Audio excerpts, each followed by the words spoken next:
Hello guys, good morning. Meron na naman tayong bagong DIY tutorial para papakinabangan natin yung sirang ref. So ngayon ang tutorial ko ay sira na yung ref, bulok na yung kaha, tapos halimbawa sirang-sira na yung mga freezer niya. So costly na kung ipapa-repair pa halimbawa. So ngayon, wag nyo po basta-basta ipababakal o ipamagbubuti yung sira yung ref. So pwede, benta nyo yung kaha, kunin nyo po yung kanyang tinatawag na compressor. Ito po. So compressor, kasi marami po tayong pwedeng paggamitan nito. So ngayon, tuturuan ko kayo ng paggawa ng panghangin ng mga gulong. Kahit sa kotse pwede to. So kung wala kayong malaking compressor, tapos may kotse kayo, and then yung panghangin nyo ng gulong is yung mga nabibili lang natin na 12 volts, tapos kailangan pa natin jackan para mahanginan yung gulong. So kung may ganito kayo sa bahay, aalis kayo halimbawa, then nakita nyo flat yung gulong ng kotse nyo, pwede ito sa motor, sa kotse, at sa mga bola pwede ito, no? Pwede mo rin siyang gamitin pang spray kung sakasakali. So ito kailangan natin, gagawa tayo ng air compressor na panghangin ng yun, mga gulong, bola. So ang kailangan lang natin is kunin natin yung luma nating motor sa ating refrigerator, ano.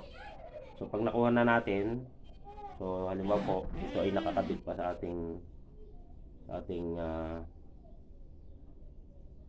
lumang ref. So putuli lang po yung mga tubo. So tatlo lang naman siya. Ito yung isa, ito yung buga, dito bumubuga yung hangin. Ito naman dalawa parehas higop. Ang ganap nito dalawa parehas higop. So ngayon pag naputol nyo na itong dalawang ito, kahit iwan nyo lang siya ng basta putol lang siya, open, and then ito ang pinakamalaga kasi ito yung nagtutulak ng hangin. So anong kailangan? Hose, yung air compressor chuck. Ito nabibili sa sa online, mura lang po siya, mga 95 to 100 yata bili ko dito. And then yan, hose. So ang ginamit kong hose ay yung hose ng pagkakarga ko ng freon, yung sa gauge. So pwede kayong gumamit na kahit anong hose basta naman siya papasok. So bakit ito ang pinili ko? Kasi ang ginawa ko, nag-flare ako ng tubo 1 port. So hininang ko na siya dito, nilagyan ko na siya ng nut. So ngayon, ito kasi ang gagamitin ko dyan, pinaka-connector, para pwede ko siya tanggalin. So union 1/4 din. So ikabit mo lang yan dyan, tapos syempre higpitan, and then tapos ito na yung hose natin, ikakabit lang din natin ganyan. So ngayon yan na. So yan, compressor na yan kung tutuusin. So ngayon dito naman kasi malilito kayo pag hindi nyo kabisado yung wirings ng ref, ano. So ngayon pag pinutol nyo yan, madali lang lamang malaman dito. Dalawang connection lang yan. Ito ay ang overload, tapos ang relay. So silang dalawa is lang naman yan, magkahiwalay. So kuha kayo ng plug, and then i-tape nyo lang tig-isa yung kada isang ng plug. So andi dito siya sa loob, tinakpan ko lang para safe siya, no. And then yan, ganyan lang connection. Tapos ibalik nyo na ito, yung pinaka cover nya. So pwede mo na siya ibalik para safe, hindi kayo makuryente, no. So ganun lang, pilitin mo lang na maikabit ng ayos. So dahan-dahan. So ibalik nyo lang yung cover para safe na rin, ano. So ngayon pag naibalik mo na yung cover, ito ibalik mo yung clip para kahit buhat-buhatin mo siya, hindi kayo makukuryente. Ganyan lang naman pagkakabit yan. Yun, so balik na.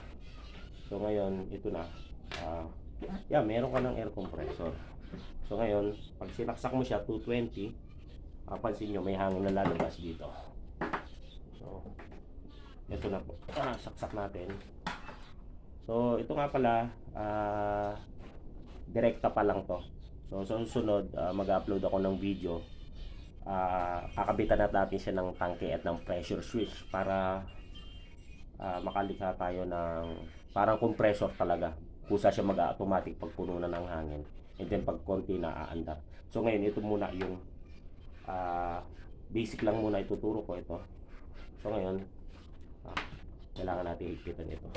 Kuha lang tayo ng wrench.